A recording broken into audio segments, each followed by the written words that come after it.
Ang mabuting balita ng Panginoon ayon kay San Mateo. Nang makarating si Jesus sa mga lupain ng Cesarea Filipo, tinanong niya ang kanyang mga alagad. Sinabi niya, ayon sa sinasabi ng mga tao, sino raw ba ako na anak ng tao? Sinabi nila, ang sabi ng iba, si Juan na tagapagbautismo. Ang sabi ng ilan, si Elias. At ang iba ay nagsabing ikaw si Jeremias o isa sa mga propeta. Sinabi niya sa kanila, ngunit ayon sa inyo, sino ako? Sumagot si Simon Pedro, ikaw ang Mesiyas, ang anak ng Diyos na buhay. Sinabi ni Jesus sa kanya, pinagpala ka Simon na anak ni Jonas, sapagkat hindi ito ipinahayag sa iyo ng laman at dugo, kundi ng aking Ama na nasa langit. At sinasabi ko rin sa iyo, ikaw ay Pedro. Sa ibabaw ng batong ito ay itatayo ko ang aking iglesia. Hindi makakapanaig sa kanya ang tarangkahan ng Hades. Ibibigay ko sa iyo ang mga susi ng paghahari ng langit. Anuman ang iyong tatalian sa lupa ay tatalian sa langit. Ano man ang iyong kalagan sa lupa ay kakalagan sa langit. Pagkatapos, ipinagbili niya sa kanyang mga alagad na huwag nilang sabihin kanino man na siya ay si Jesus, ang Mesiyas.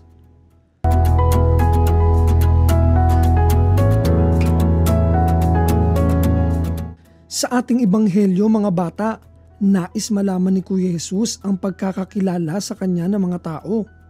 Lalo na ng kanyang mga alagad, kung kaya't tinanong niya ang kanyang mga alagad kung ano ang sinasabi ng mga tao at ang kanilang pagkakaalam kung sino siya.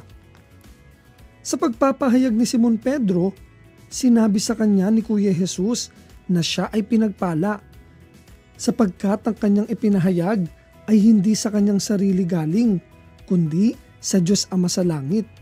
At ito ang katotohanan tungkol sa kanya. Siya ang Mesiyas na ating tagapagligtas, ang anak ng Diyos na buhay. Si Pedro, dahil sa pamamahayag ng pananampalataya, ay naging batong di matitinag ng iglesia. Ibinigay ni Kuya Jesus kay Pedro ang isang natatanging kapangyarihan. Ibibigay ko sa iyo ang mga susi ng kaharian ng langit, anumang talian mo sa lupa ay tatalian din sa langit, at anumang kalagan mo sa lupa ay kakalagan din sa langit. Ang kapangyarihan ng mga susi ay nagsasaad ng kapangyarihang mamuno sa sambayanan ng Diyos, na walang iba kundi ang iglesia o simbahan. Ang kapangyarihang magtali at magkalag ay kapangyarihang magpatawad ng mga kasalanan, magturo ng aral at gumawa ng mga tuntunin sa disiplina ng iglesia. Sa biyaya ng Diyos at tapat na pagtupad sa kanyang tungkulin at ng kanyang mga kahalili ay nagpatuloy ang paglago ng simbahan at ang katotohanang si Kuya Jesus ay anak ng Diyos at ating tagapagligtas ay matapat at patuloy na naipapahayag hanggang sa kasalukuyan.